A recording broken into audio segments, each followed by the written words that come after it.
the ability to bring people into our space, collide, and then see what happens is, the mess that sometimes leads to really amazing work. So we've been trying to, especially in the last year or two, activate and program our space for the community, even beyond, the people who work at Preacher. Hi, welcome to Brand Storytellers, where we talk about brands with those who create their stories. If you like this program, we'd ask you to subscribe, hit the like button, leave a comment. We'd love to hear from you. Today, we're talking to Seth Gaffney, co-founder of Preacher, a creative company based in Austin, Texas, that works with local and national brands like Fanta, Tecovas Boots, Meow Wolf, and many others. Seth is going to talk to us today about their unique process of using a fusion of arts and maybe even embracing a mistake to create innovative opportunities of creativity and brand storytelling. This is something you don't want to miss.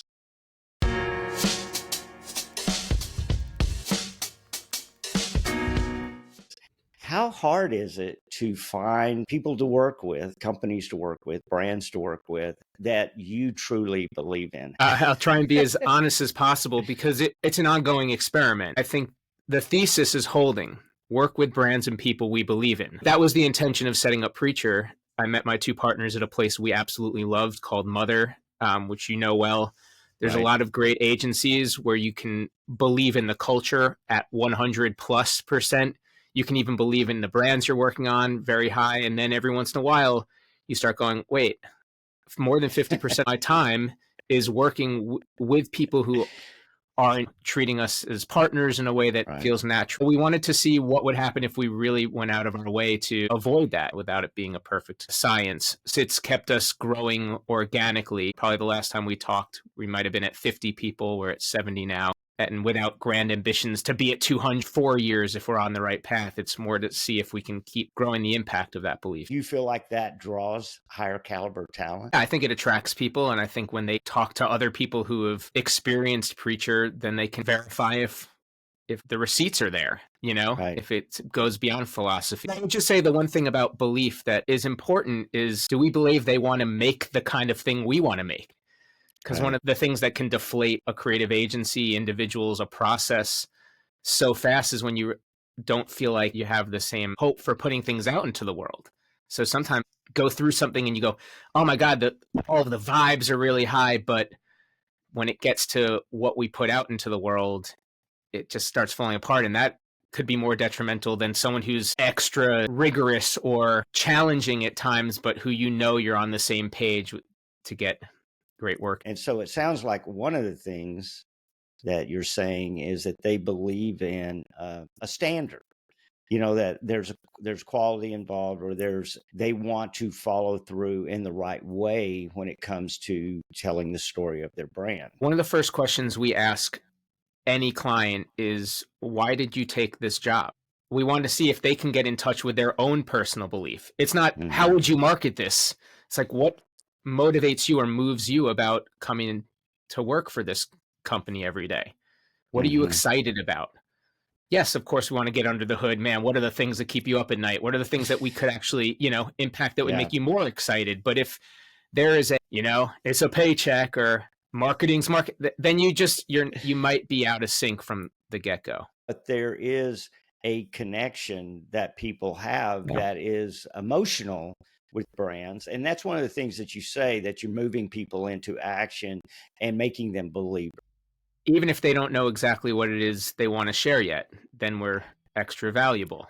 You tap into the DNA and you realize it's been there the whole time, but maybe not set in a modern context or made relevant to a new audience or a group who loves it but hasn't been compelled to advocate on behalf of product or service. Does anything come top of mind like that?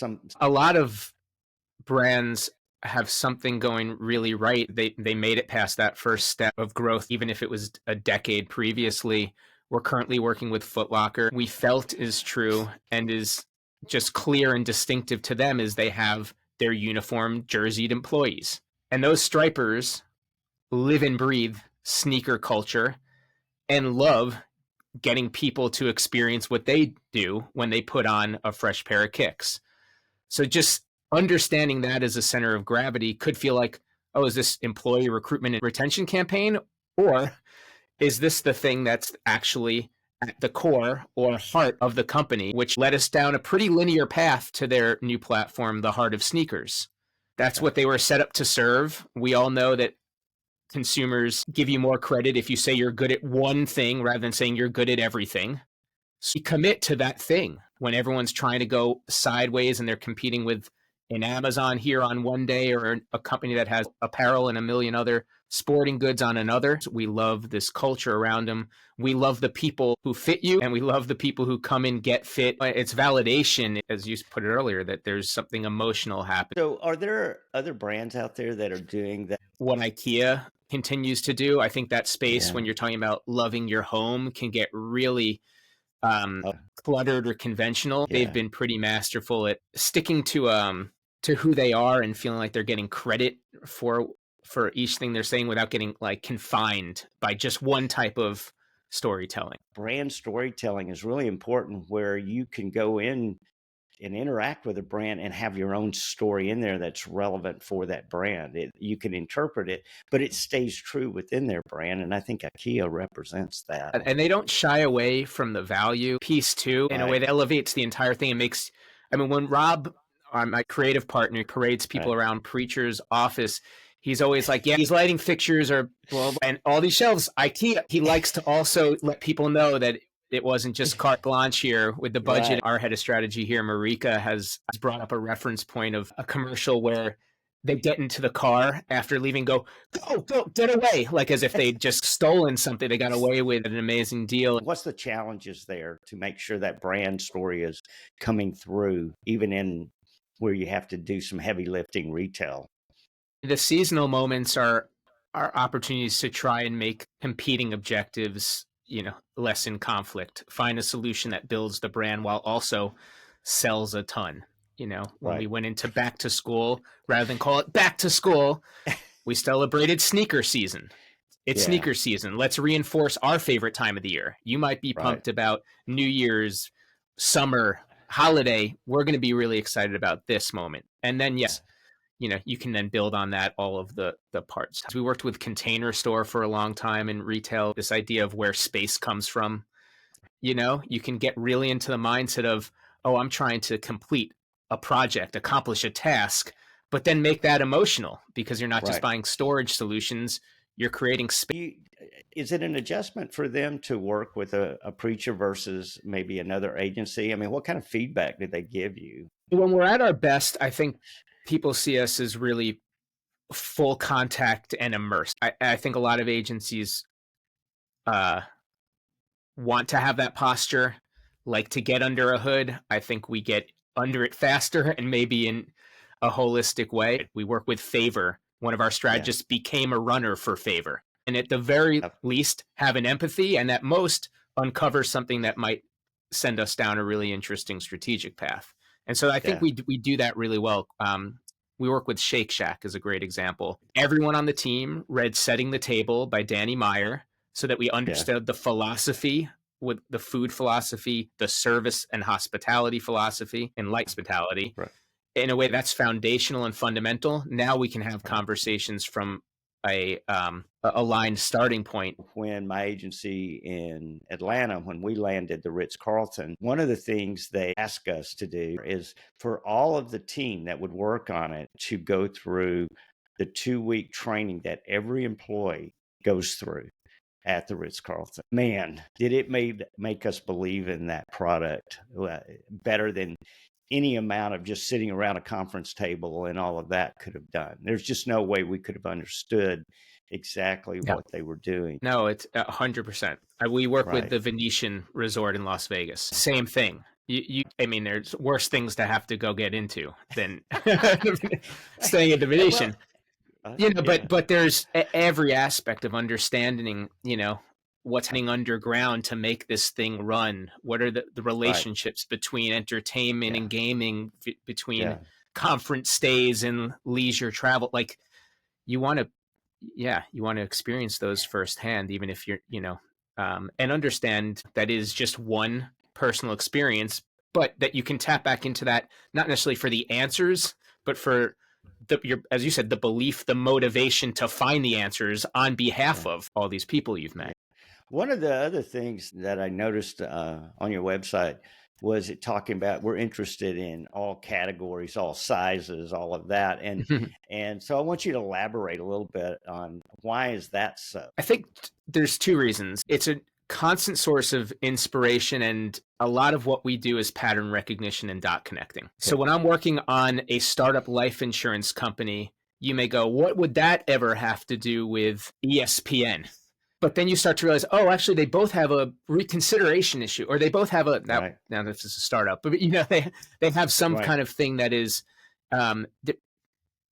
trying to meet a consumer who's maybe not paying attention, or it's whatever it is. And so those are actually two that I'm not finding the immediate connection. But when you put a dozen companies or half a dozen categories on a board, you say, oh wow, that's really interesting. The way that we were kind of thinking around this real estate problem has implications for the way we've been trying to tackle Meow Wolf. And also, bigger companies oftentimes hire smaller agencies, and certainly Preacher, to be a bit of an entrepreneurial energy, kick in the butt, find a way of moving at a quicker speed or experimenting. So you're not afraid, even though you've grown considerably from your first days when you were small and scrappy, the smaller client, the entrepreneurial startup or something like that, if it's the right fit otherwise, you're not afraid of saying, let's do it. I'm not the savviest about how we create an equity deal or find other ways of working together, as much as I just think that engaged with the work we're doing keeps us creative. We set out to find more soul in this business, and yes, it'd be probably more soulful if we just worked with Austin City Limits than if we work with Austin City Limits and X Chains. Actually, I think we're striking a balance where you can do things that are really deep, do things that are massively expansive, and and know that you can be surprised as to which will fill you up more or have more impact when you're out. And that's another thing. You were talking about working with artists and everything, and I know that you talk a little bit about your engagement in the arts and that type of thing, especially with Austin, coming to Austin and being a part of that, because I know like you've done that not just in music but in fine art and things. Tell us a little bit about that and how that works. So we've got a gallery space called Preacher Gallery. It's been in existence since Preacher's been here in Austin. So March 25th, we've got a curator who's a local artist named Jason Archer, who's a close friend of one of my partners, and probably there are many naive things going into starting a business. I think we're at 60 exhibits with local artists, national artists, global artists across different medium, fine art, as you mentioned, modern art, photography, sculpture, even Fort Lonesome and their crew who does these amazing outfits that they were able to put it on. And we do some group shows, individual, probably every 6 weeks or so. We have an opening that's usually really well attended here in Austin. Truly, there are people who go, man, I love your art gallery. I have no idea we have an agency. and clients who only know us for advertising, but then start to be embraced by more of our cultural connections. I can't help but think that stimulates your company's creativity. Yeah, that kind of physical aspect, the ability to bring people into our space, collide, and then see what happens is, the mess that sometimes leads to really amazing work. The idea of doing a thing or the idea that you then set free. So we've been trying to, especially in the last year or two, activate and program our space for the community, even beyond, the people who work at Preacher. My two partners are Texan. I'm from New York originally, but we met in New York. We weren't here when we had the idea to create Preacher. We thought about what role would Austin play, and we weren't sure we could answer it. So we started to talk to people here of what might be valuable. And what we experienced, I especially, was a generosity that almost made me go, it's not possible. They must want something from us, probably including you. What does Bart want? That's the New Yorker. And then it is a fast turn to being like, oh no, they just Yeah. the They just, upside is we all get to make yeah. something together, Yeah. Yeah. and make a better Austin together. We spent more time on our brand, and it probably made our start a little slower, but picking a name, Preacher, Hmm. allowed us to feel like a brand. And Hmm. there were myriad reasons, including we're not famous, why put our names on the door, that Right. led to that. But understanding that would allow us to practice what we preach. So our crew has seen that as a playground and palette, to create Mm-hmm. merch, to want to wear things that say Preacher, and then just connect. We do a South by Southwest early service. When before COVID, we would do a congregation market that brought in local vendors. So I think in general, we've always thought about this thing, Preacher, as tangible. Mm-hmm. Brands are often very intangible. This thing that is a signal of a lot of collected experience. Where, like, well, then let's create the collections. What are Right. the things people experience from Preacher art gallery? At times, of course, our work hopefully most prominently with the clients we have, but even just things that become, hey, we can actually collaborate with this really interesting fashion brand or with this candle company, or because we have our own point of view that when matched together with theirs might lead to something, even if niche.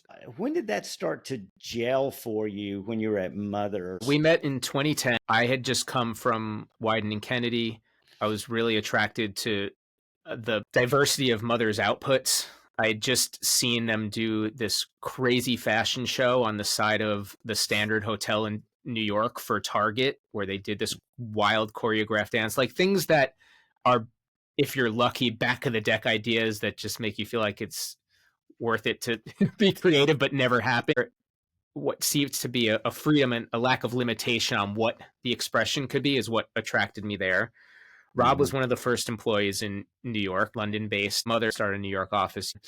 Crystal came a handful of years later. When I got there, she was running new business. Rob was one of the creative leads. I was entering the strategy department, and we just got put on some things, mostly new business, where we were in that triangle. And we didn't just start to trust each other, we really enjoyed working together and would request each other, partly because we felt each was really good at the thing we were on our business cards, that Right. we had the discipline locked, but that we also trusted each other to blur the lines, to Right. have ideas for Rob to be, wait, is he managing the client better than anyone else?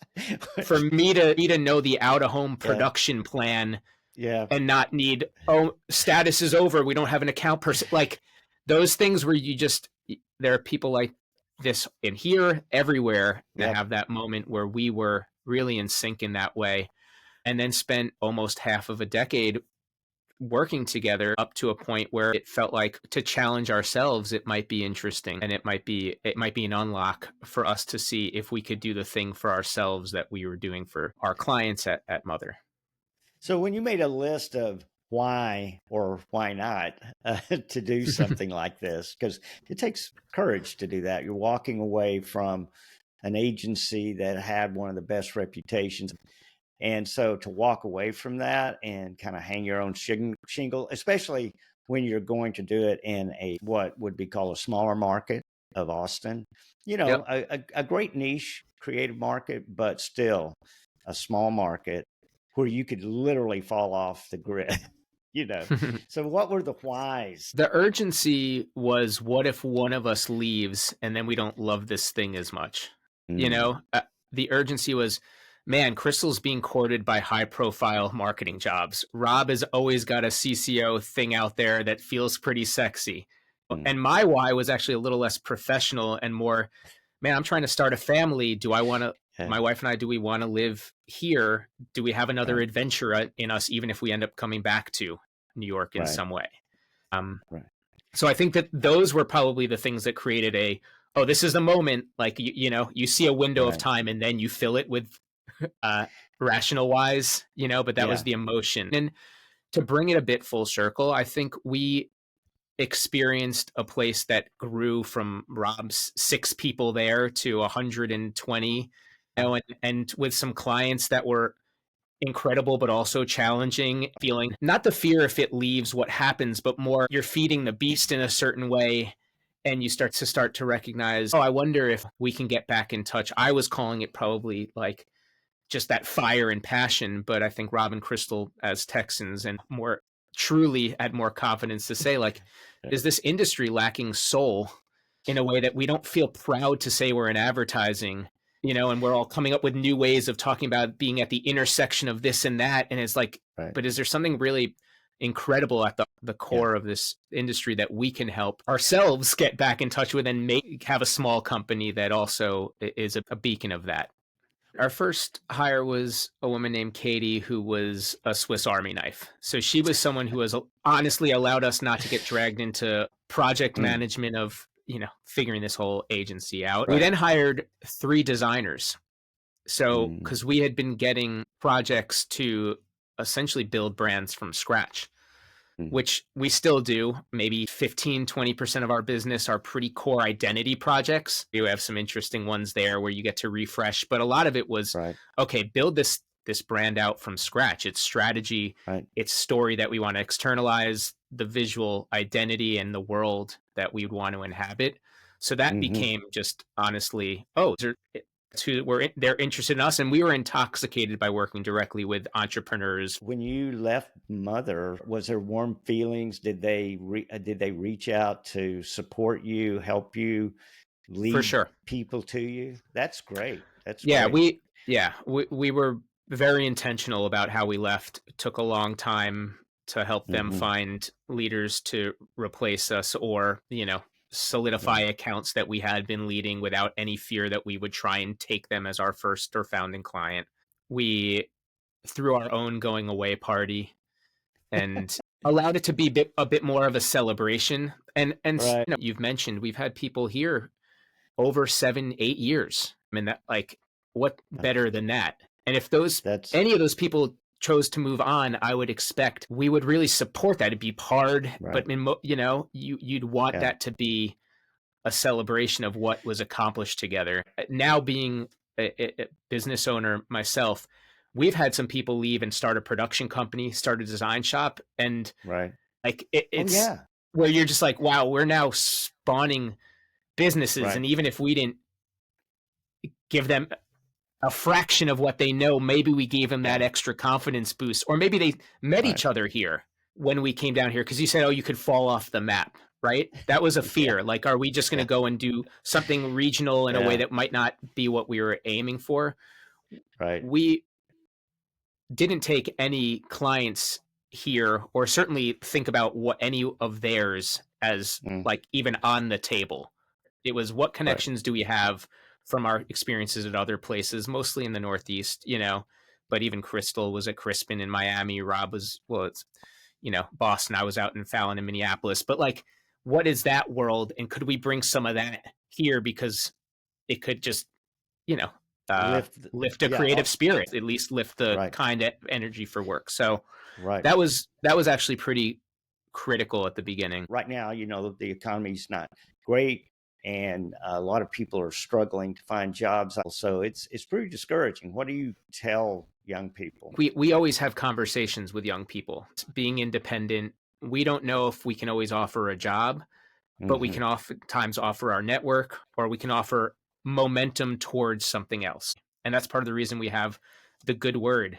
We have this zine that we put out twice a year that just features Texas-based artists, poets, etc., just because you want to see what happens. Maybe that someone sees that and they get representation. Maybe those people in the publication meet and collaborate on something that they love. So I just think there's a lot of that we call serendipity, but that we put the things in place to maybe help people starting out experience their own version of serendipity. But then as far as what we tell them, I would say oftentimes I give them a sense of what Preacher values, a starting point for what they might invest in. There's a level of craft that every single part of our crew want to improve. And so whatever your craft is, be really into it. Rob's the beacon of this. Stay in touch with your optimism. It's really hard coming in to already be jaded. What's on the horizon that we might not be expecting from Preacher? This is our 10-year anniversary. So we've Mm, kind of adopted an internal mantra, which I'll share externally, is set it loose. That we know that we can do the right thing. What happens right. when we do a couple of wrong things right? As Rob would Mm, say, giving ourselves, our people, the permission to not just keep this thing sacred, to just find themselves dreaming bigger, right. wilder dreams again, even if they Yeah. show up in really small ways.